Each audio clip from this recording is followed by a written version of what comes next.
का जो वीडियो है, आज हम लोग सॉलिड स्टेट के बाद जो नेक्स्ट चैप्टर है बिलियन, उसके बारे में आज स्टडी हम लोग करेंगे। तो चलिए अब स्टार्ट करते हैं हम बिलियन। बिलियन को जानने से पहले सबसे पहले हम लोग जानते हैं कि तो मिश्रण क्या होता है। तो आप पढ़े भी होंगे पहले ही कि मिश्रण क्या होता है। जब दो पदार्थ आपस में मिलते हैं तो मिश्रण का निर्माण होता है। और मिश्रण भी दो प्रकार के होते हैं, एक समांगी मिश्रण और एक विषमांगी मिश्रण। समांगी मिश्रण और विषमांगी मिश्रण में क्या अंतर है? समांगी मिश्रण में जो मिश्रण प्राप्त होता है उसमें अवयव जो होते हैं दोनों पदार्थों के वो एक समान होते हैं, जबकि विषमांगी मिश्रण में जो अवयव होते हैं दोनों पदार्थों के वो भिन्न भिन्न होते हैं। तो जो समांगी मिश्रण होता है उसमें जो अवयव होते हैं वो एक समान होते हैं। जब एक समान अवयव हो जाते हैं समांगी मिश्रण में तो उसी को ही हम लोग बिलियन भी कहते हैं। तो बिलियन की अगर डिफिनेशन हमको देनी हो तो कैसे देंगे? दो या दो से अधिक पदार्थों के समांगी मिश्रण को बिलियन कहते हैं। बहुत ही सिंपल सा परिभाषा है। दो या दो से अधिक पदार्थों के मिश्रण, समांगी मिश्रण को बिलियन कहते हैं। जैसे एग्जाम्पल में बहुत सारे एग्जाम्पल्स आपको समांगी मिश्रण का मिल जाएगा। जैसे चीनी को पानी में डाल दीजिए तो चीनी और पानी के मॉलिक्यूल्स को आप अलग नहीं कर सकते हैं। आप बता नहीं सकते हैं देख करके कि चीनी है ये पानी है। अगर भूल जाएगा तो सॉल्यूशन बन जाएगा, भूल जाएगा, बिलियन बन जाएगा अगर चीनी पानी का, तो आप नहीं बता सकते हैं कि चीनी का कण कौन सा और पानी का कण कौन सा। ठीक उसी प्रकार नमक को भी पानी में अगर डालेंगे तो भी जो बिलियन प्राप्त होगा वो समांगी मिश्रण का बिलियन प्राप्त होगा, समांगी मिश्रण प्राप्त होगा। तो एग्जाम्पल के रूप में बहुत सारे एग्जाम्पल्स हैं, तो उसको देख लीजिएगा। तो बिलियन के बारे में हम लोगों ने जाना। अब हम देखते हैं कि बिलियन जो होता है वो दो चीजों से मिलकर के बना होता है। जाहिर सी बात वो पदार्थ ही होंगे, लेकिन कौन सा पदार्थ? बिले और विलायक, दो पदार्थ जो मिलकर के मिश्रण का निर्माण या बिलियन का करते हैं वो होते कौन से हैं? बिले और विलायक। अब बिले और विलायक क्या है? बिले उसे कहते हैं जिसकी जो पदार्थ होता है जिससे हम बिलियन बनाते हैं, जिसकी मात्रा कम होती है पदार्थ की, तो जिस पदार्थ की मात्रा कम होती है बिलियन में उसको हम बिले कह सकते हैं, और जिस पदार्थ की मात्रा अधिक होती है बिलियन में उसको हम विलायक कह सकते हैं। इंग्लिश में सॉल्यूट और सॉल्वेंट परिभाषा भी इसकी लिखी हुई है, बिले और तथा विलायक की।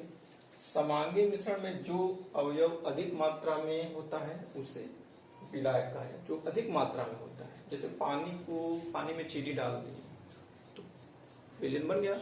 अब पानी क्या है? विलायक हो गया, क्योंकि वो अधिक मात्रा में होता है। तथा जो कम मात्रा में होता है उसे विलेय। जैसे चीनी कम मात्रा में आप डालते हैं, शरबत बनाना हो तो चीनी थोड़ा सा डालेंगे, पानी ज्यादा से सारा ले लेंगे तो शरबत तैयार हो जाता है।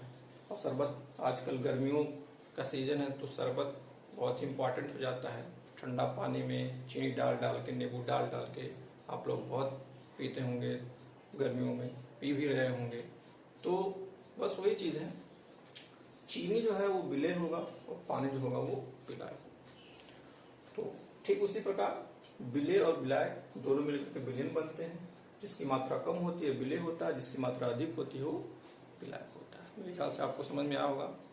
अब दो चीजें आप लोग जान लिए, बिलियन में विलेय और विलायक।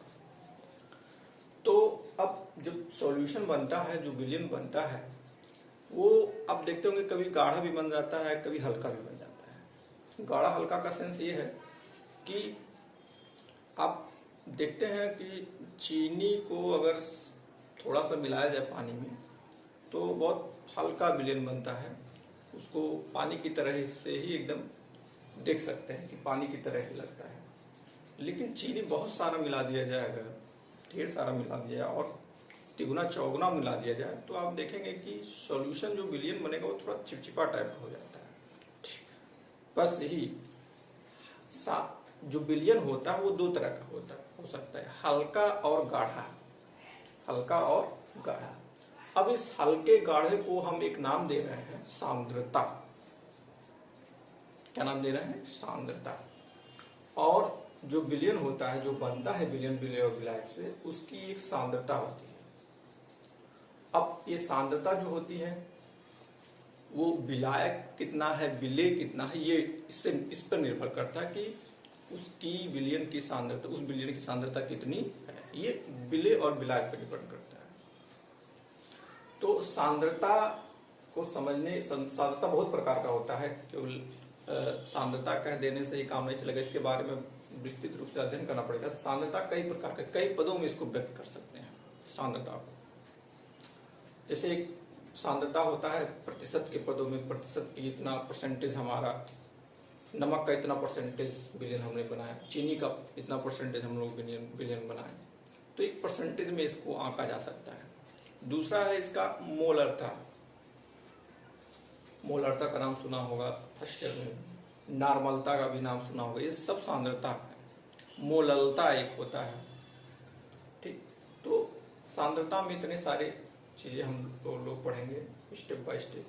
तो सबसे पहले हम लोग पढ़ते हैं सांद्रता का जो पद, पहला पद है प्रतिशत के, सांद्रता का जो प्रतिशत पद होता है उसके बारे में। तो ये सांद्रता के पद है, और सांद्रता के पद में कई प्रकार के होते हैं, जैसा बताया गया है। तो इसमें पहला पद जो है वो प्रतिशत के पदों में है, और जो प्रतिशत के पदों में हम सांद्रता व्यक्त करते हैं वो भी 3 तरीके से इसको व्यक्त कर सकते हैं, मतलब 3 प्रकार के हो सकते हैं ये व्यक्त करने के तरीके में। तो पहला है द्रव्यमान प्रतिशत में सांद्रता, दूसरा आयतन प्रतिशत में सांद्रता, और तीसरा द्रव्यमान आयतन प्रतिशत में सांद्रता। तो इसके लिए एक फार्मूला है, आपको इस फार्मूले का पालन करना होगा, तभी आप सांद्रता में प्रतिशत निकाल सकते हैं। तो फार्मूला ये है, विलेय बटे विलयन गुणे 100। आप जानते हैं प्रतिशत हमेशा 100 का होता है, इसलिए 100 से हमेशा गुणा करना पड़ेगा।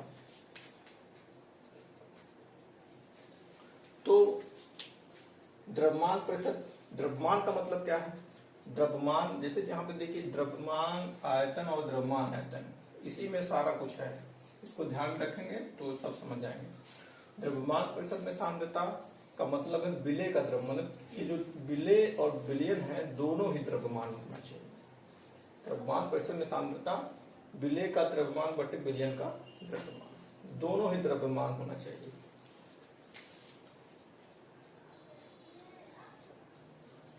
दोनों ही द्रव्यमान गुणे 100। कोई भी हम सॉल्यूशन बना रहे हैं, विलेय कुछ होगा और कुछ विलायक होगा, ठीक है। और विलयन कैसे होगा, विलेय और विलायक को जब जोड़ देंगे तो विलयन मिल जाएगा। तो विलेय का द्रव्यमान रख देंगे और विलयन का द्रव्यमान रख देंगे, गुणे 100 कर देंगे, हमको परसेंटेज मिल जाएगा। ठीक उसी प्रकार आयतन प्रतिशत में अगर सांद्रता हमको निकालनी है या पूछ रहा है, तो विलेय का आयतन, आयतन का मतलब है ml में या लीटर में, ml में रखे चाहे लीटर में रखे। द्रव्यमान का मतलब है ग्राम या किलोग्राम। तो विलेय का आयतन जितना भी ml हो, विलयन का आयतन जितना ml हो या लीटर हो, गुणे 100 रख देंगे, आयतन प्रतिशत में सांद्रता आपको पता चल जाएगी। ठीक उसी प्रकार द्रव्यमान आयतन प्रतिशत में अगर सांद्रता निकालनी है तो विलेय का द्रव्यमान होना चाहिए और विलयन का आयतन होना चाहिए, मतलब ये ग्राम या किलोग्राम में होना चाहिए, ये मिलीलीटर या लीटर में होना चाहिए, और गुणे 100।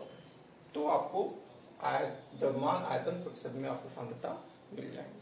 तो प्रतिशत में सांद्रता अगर प्राप्त करनी है या आपको पता करना है तो इस फार्मूले का आपको यूज करना ही करना होगा, ठीक है। तो हम लोग एक क्वेश्चंस भी देख लेते हैं कि थोड़ा सा क्वेश्चन लगा करके देख लेते हैं कि ये इस क्वेश्चन के द्वारा कैसे आप इस क्वेश्चन को इस फार्मूले के द्वारा कैसे आप हल करते हैं।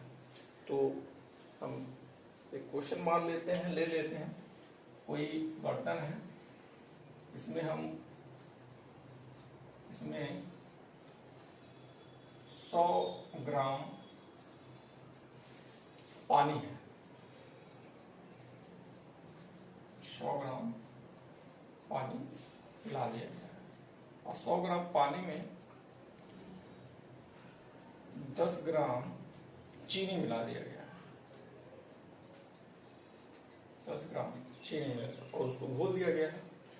तो जब घोल दिया गया है तो विलयन बन गया है, और जब विलयन बन गया है तो इसकी सांद्रता अगर हमको पता करनी है तो इन तीनों में से कौन सी सांद्रता हम लोग निकाल सकते हैं? इन तीनों में से हम लोग सिर्फ और सिर्फ द्रव्यमान प्रतिशत में सांद्रता निकाल सकते हैं, क्योंकि जो वैल्यू दी गई है वो ग्राम में दिया हुआ है, ग्राम में दिया हुआ है। तो दोनों का द्रव्यमान ग्राम में है, इसलिए हम लोग द्रव्यमान प्रतिशत में सांद्रता ही निकाल सकते हैं।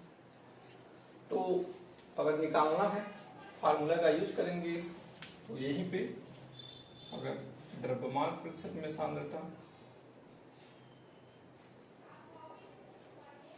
विलय का द्रव्यमान 10 ग्राम और विलयन का द्रव्यमान, विलयन का द्रव्यमान कैसे पता चलेगा? जब विलायक और विलय को जोड़ेंगे तब। तो विलयन का मतलब है विलय धन विलायक, विलय धन विलायक। अब 10/10 + 100 गुणे 100, ये हो जाएगा 10 गुणे 100 बटे 110। एक 0 से 0 कैंसिल हो गया, ये हो जाएगा 100/11। जो भी अगर देखेंगे तो 11 9 11 88 भी लिख देंगे तो भी काम चल जाएगा। लगभग में आंसर है, लगभग में कि जो परसेंटेज है विलयन का चीनी और पानी का वो कितना है? 9%। तो इस तरीके से आप क्वेश्चंस को हल कर सकते हैं। अगर यही वैल्यू ml में दी होती तो हम लोग आयतन प्रतिशत में सांद्रता निकालते। अगर इसमें विलय ग्राम में दिया होता और विलायक ml में दिया होता, मतलब मिलीलीटर में दिया होता, तो इस फार्मूला का यूज करते द्रव्यमान आयतन प्रतिशत में सांद्रता। तो जिस तरीके से क्वेश्चन को आप देखिए, उसके बाद में जो भी प्रतिशत पूछा है उसको आप पता लगाइए। ठीक है, तो आज एक ही सांद्रता की हम बात कर रहे हैं। अगले नेक्स्ट वीडियो में हम लोग मोलरता नॉर्मलता की भी बात करेंगे। तो आज के इस वीडियो में इतना ही। Thank you very much.